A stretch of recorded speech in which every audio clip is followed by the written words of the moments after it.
This is Alaska. We've been traveling across the state for 3 weeks now. Through mud, snow, and high elevations.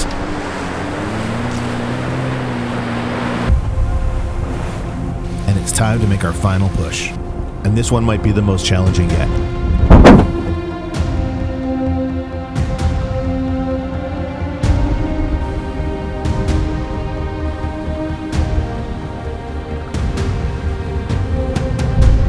Off-Road presents Bucket Trip, Alaska.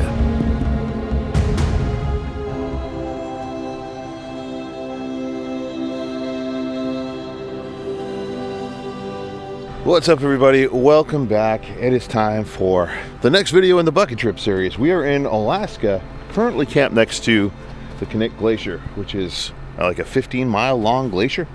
I don't know, it's pretty cool. There's ice breaking off of it and making cracking sounds, and the views are pretty good too. But we're gonna leave here and explore further up the trail, hopefully get a little bit closer to the large section of glacier over there, see what else is around, and then we're gonna head out to a big kind of tundra type area to explore today. So I'm excited about it.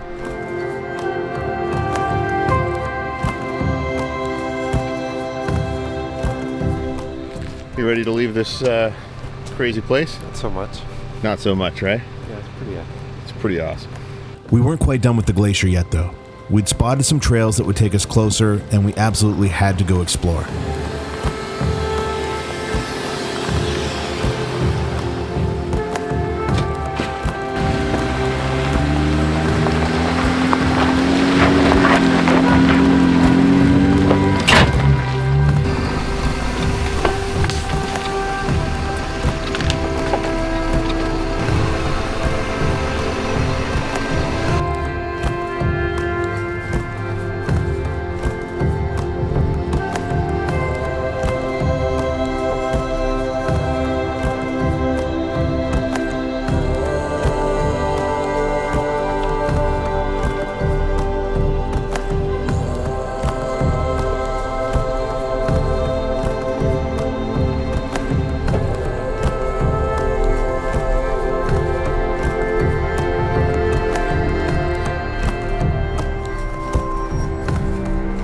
The Glacier is one of the coolest places I've ever visited, and these kind of places are what made me fall in love with this kind of travel.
Satellite image is crazy. You can see all the chunks of the glacier here, and we're just out here on the glacial riverbed. This is so cool. Not satisfied until we'd actually reached the glacier, I pointed us up a trail that seemed like the right way.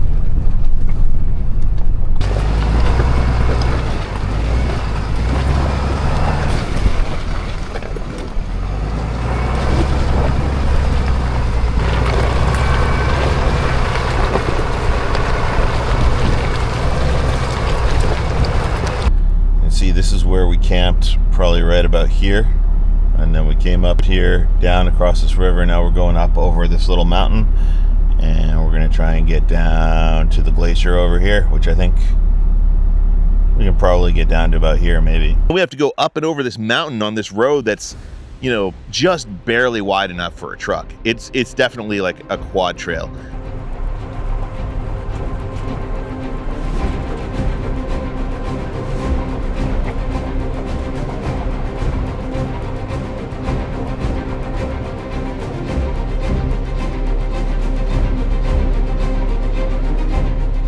Near the top, it was hard to see over the Ram's giant hood, so I had Brad spot me for tire placement over the narrowest section.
The Knik Glacier is massive. It's actually over 15 miles long.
A little bit above awesome.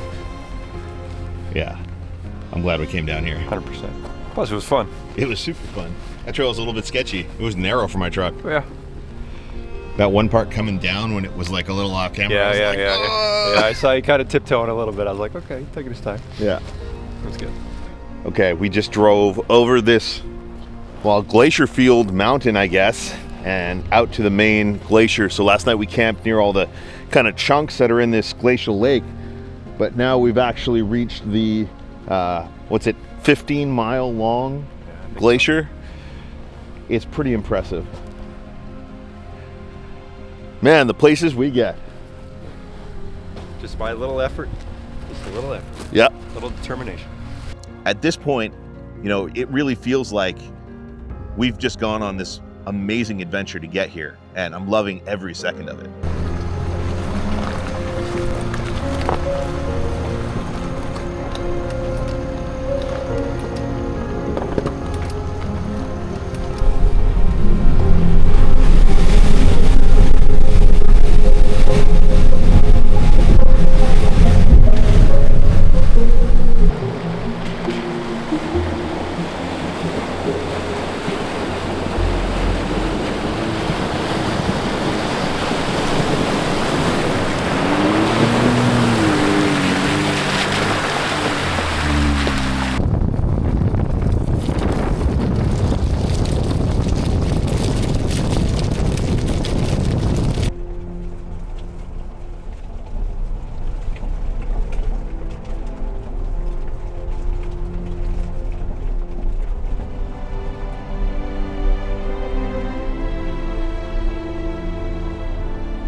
neither of us will forget these past couple of days in Alaska. But we have more to do.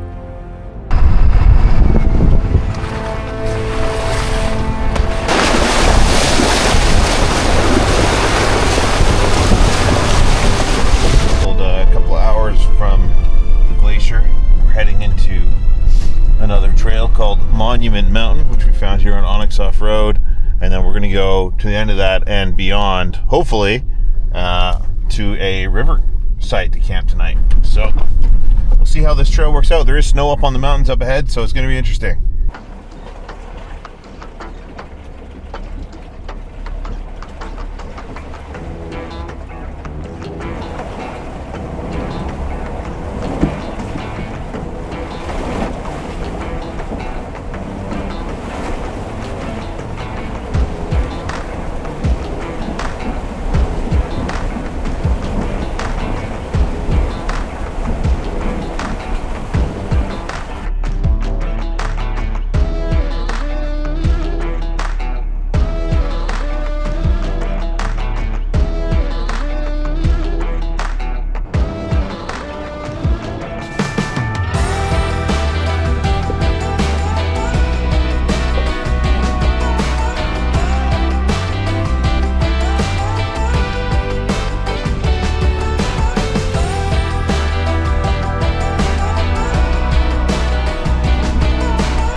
Climbing up this crazy steep hill, and I looked out the driver's side window and you can see a glacier valley over here. This looks like something out of a painting. It's insane. It looks so beautiful. So we've been driving on this trail for probably about an hour, doing some water crossings, and it's an interesting trail, but we come up this steep hill onto this ridge, and all of a sudden behind us, you can see these massive snow-capped mountains and this huge glacier, and the views just became unreal.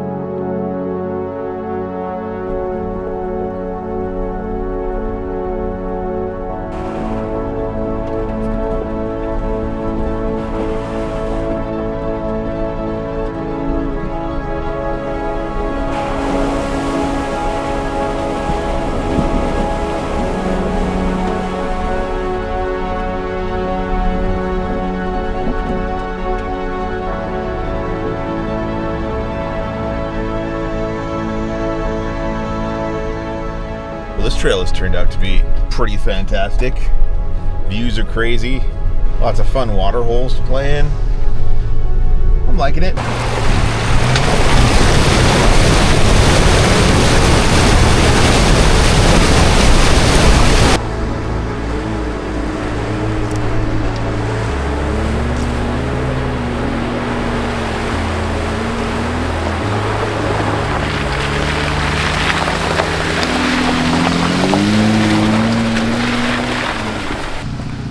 Trail's turning into a lot more than we expected, huh? I mean, I didn't think it was going to be like this, but I'm having fun. Yeah, I'm having fun too. Heck yeah.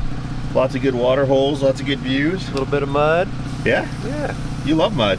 No.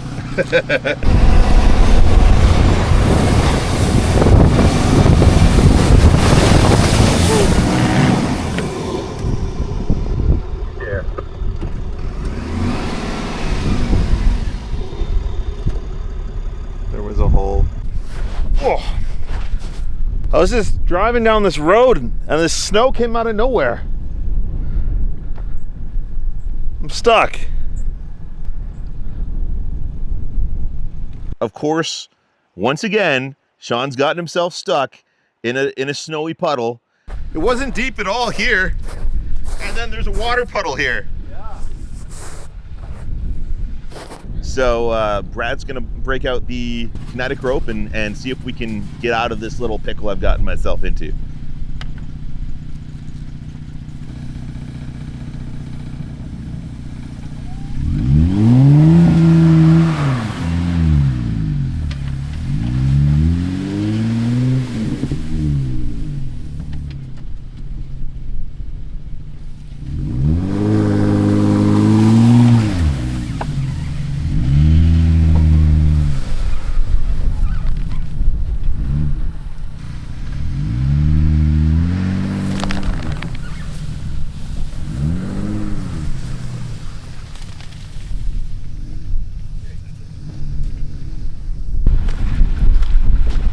rescue. Yes, sir.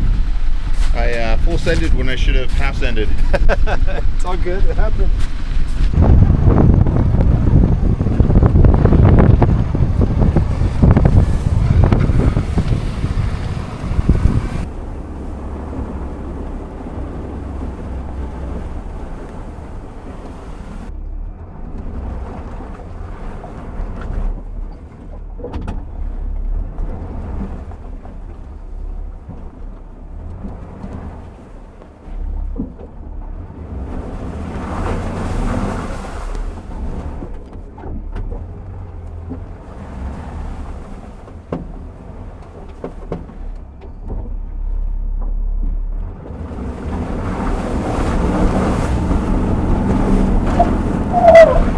The trail was getting snowier as we climbed in elevation, but we were determined this time we wouldn't let it stop us. Plus, we were just having a good time. So we've been hitting deep puddles and mud and now a little bit of snow. And I got to get on the radio. I'm like, Sean, don't get stuck. I don't want to be digging you out again because we spent way too much time doing that before.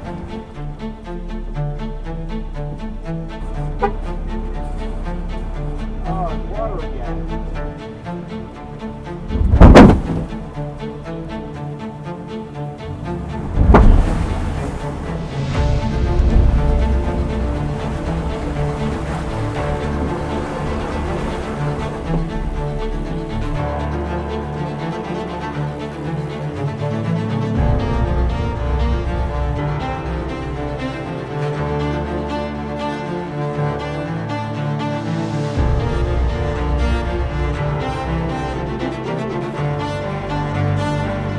It was incredible up there. Felt like driving on top of the world.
As we're looking for camp, we're going downhill through 2-foot deep snow drifts, and I'm starting to get worried I'm going to get stuck going downhill.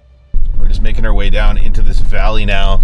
We've been going through some, fairly deep spring snow, but a lot of it is downhill, which has been helpful. I did almost get stuck going downhill, but I did not get stuck. But we're going to try and find camp as soon as we can here because it is 7 p.m. and we have not had dinner. And there's a little valley down here with the creek, and I think that's our game plan.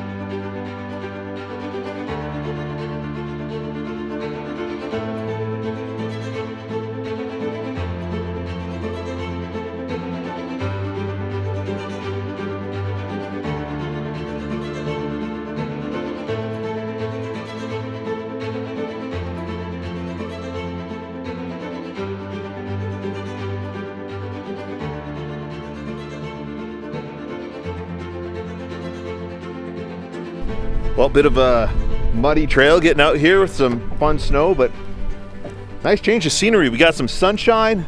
We're out here. We found a little grassy spot to set up camp kind of on this old trail. There's an old wrecked car down here that I guess got stuck and abandoned. Could be us, and it's not. No. This late in the trip, we were exhausted, and we went straight to sleep for the night. It doesn't get dark at night, making it hard to get a good rest schedule and to sleep well sometimes.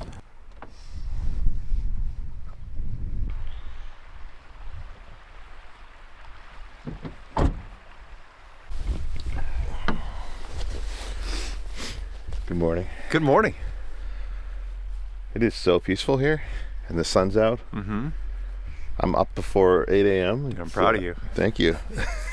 It's a little chilly, though. I think we should go find some warmer weather. Yeah, it's a little chilly because we're at high elevation. Also, we can't fish in this river because it's super muddy. Kind of want to find somewhere to fish, so we're going to carry on and see what we can find for another night. All right, we're rolling out of camp bright and early. Now we have to climb up a couple of these steep hills that we came down that were snowy and muddy. I came close to getting stuck going downhill on one of them, so I'm hoping that our tracks that we've made are going to make it easier to climb back up, which is often the case, but we'll see what happens when we get up here.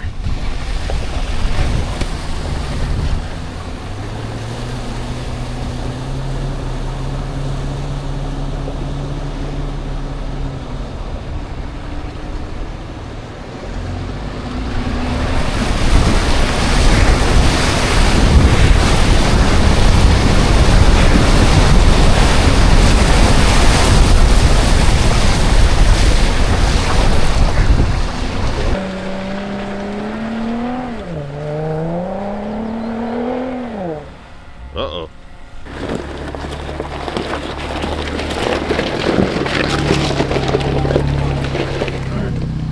Try this again. 4 high. Here we go.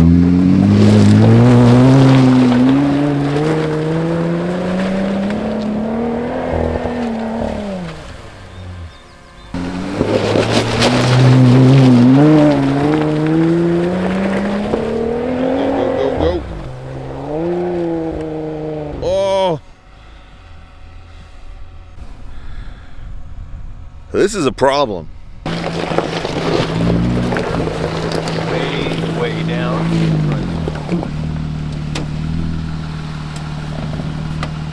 We need maximum power, Brad. Maximum power.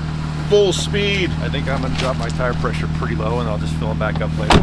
Ramming speed. Brad's going to try airing down a little bit because the hill climb is not working out. Engage. Full send.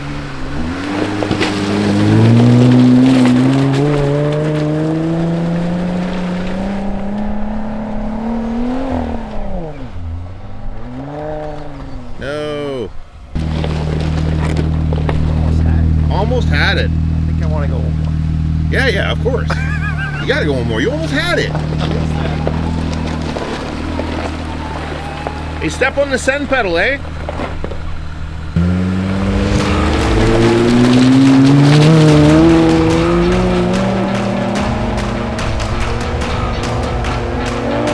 There it is.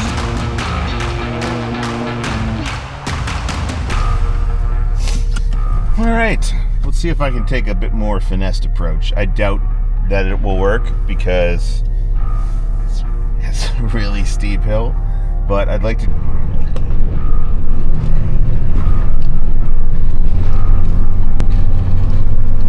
Here we go. Well, that snow looks nasty. I don't have a good feeling about this.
Getting back out of this trail was turning out to be a bit more of a challenge than it was getting into it, but we're always up for things getting interesting.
We have set ourselves up here at the side of this beautiful river where we did a little fishing.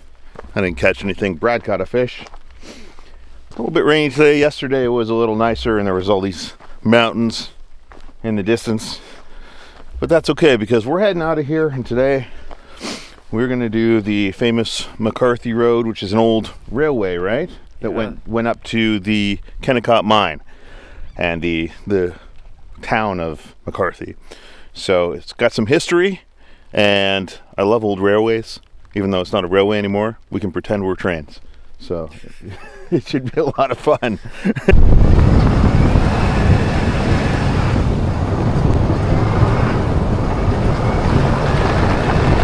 Cool way to start a road.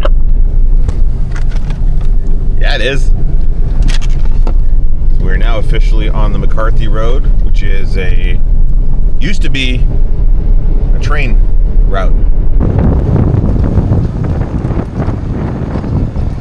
Going up the old McCarthy Road, which once was the railroad that pulled copper ore out of the Kennecott mine, is a cool experience when you think about the work that went into building this back in the early 1900s. This was a railroad, and how rugged and hard this must have been to build. And then getting to the Kennecott mine was, yeah, we love this stuff. We're crossing a river right now on this footbridge, and then we're gonna grab a shuttle up to the mine. We're gonna check it out. It's got some history.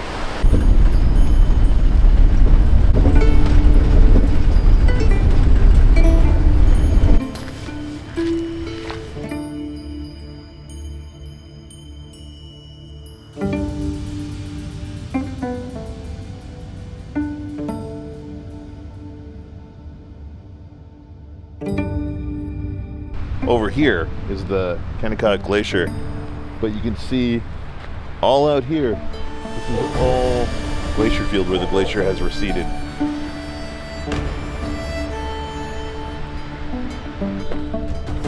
We're at an old mine. I love this stuff. I also love sandwiches. After getting a great sandwich to fix my hunger issue, we headed over to the power generation building, which was really cool. You guys, behind me here are some massive steam boilers. Huge. And something I didn't know about Brad that I just learned today is that he used to be a boiler technician. Mm-hmm. Yep, that's a true statement. Very cool.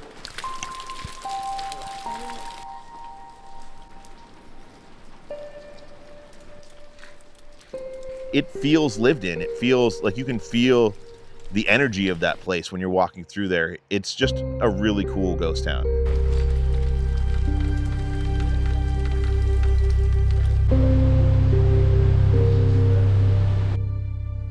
Anytime I get a chance to go to a ghost town, I feel like a little kid, and Sean is he's the same way. The state of Alaska has done an amazing job kind of restoring and keeping the Kennecott mine and town alive.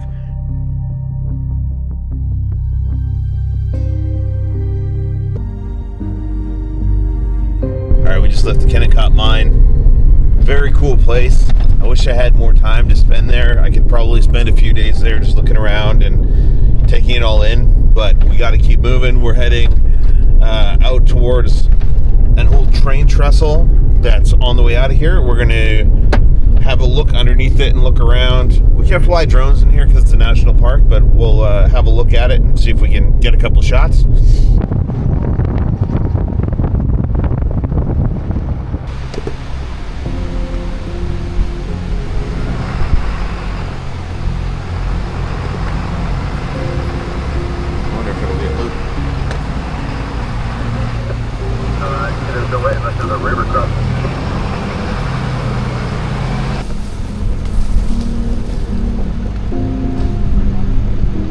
Look at this, guys. This thing is falling over. Look at that. The support beam's broken.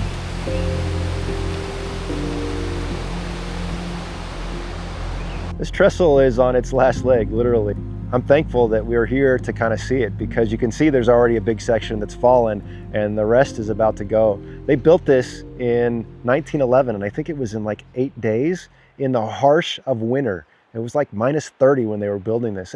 Absolutely just a different type of person back then to be able to build this kind of stuff. Pretty cool piece of history, huh? Heck yeah, man. It's awesome. I love that it's still standing. That thing's over 100 years old. Is it? Well, yeah, it was built in like the early 1900s, like 1910 or something like that. Wow, it's barely standing. If you go look over there, like some of the posts are broken off and they're not in the ground. Don't rattle it. Yeah, don't push it or it might fall over. Seriously, it's probably, this thing's probably only got a few years left. Especially if there was like a big freshet came through, probably take it right out.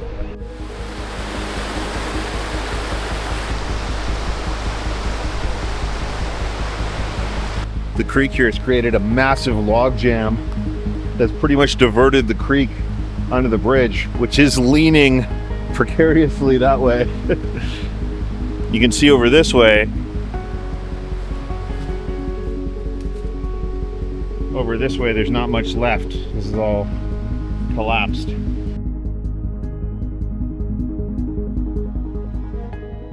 We were gonna kind of go back out the way we came, and Sean was like, hey, somebody mentioned we should do Top of the World. And I was like, yes, I've heard lots about that. Let's do it. So we are gonna take a different way out of Alaska, go through the town of Chicken and go on the Top of the World highway, which is something that I think we're gonna be very thankful we did. All right, guys, we've stopped in the town of Chicken, Alaska, which is going to be one of our last stops in Alaska. We decided to go home a different way than we came in by crossing the highest elevation border between the United States and Canada on the Top of the World Highway. So we're headed to do that now. We're going to end up in Dawson, which is going to be kind of a full circle moment because we were in Dawson City for our bucket trip, our first bucket trip, which should be cool. Very cool. Almost a year ago today, actually. That is right. Making our way towards the Canadian border, it was bittersweet knowing that the adventure was almost over.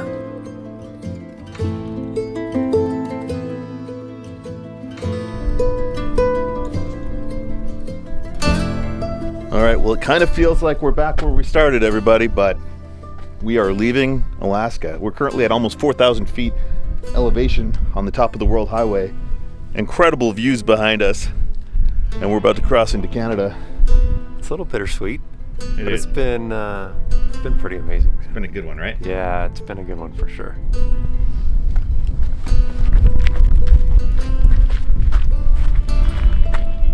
Bucket trip 3. Bucket trip 3. Let's do a 4. Okay, let's do a 4. Yeah!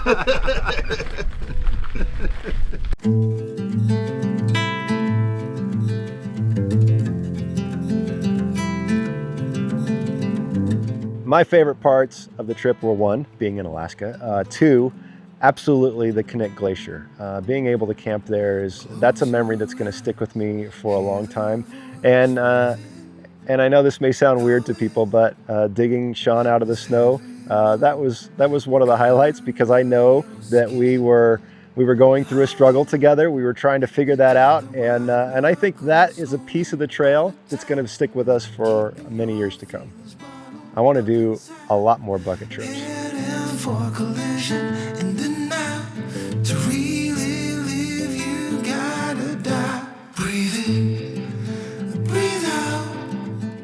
Just hanging out with Brad has been great as usual. We always have so much fun on these trips, and I can't wait to see what we do next. I want to do these bucket trips forever. Like, I'll do as many of these trips as Brad is willing to put up with me on.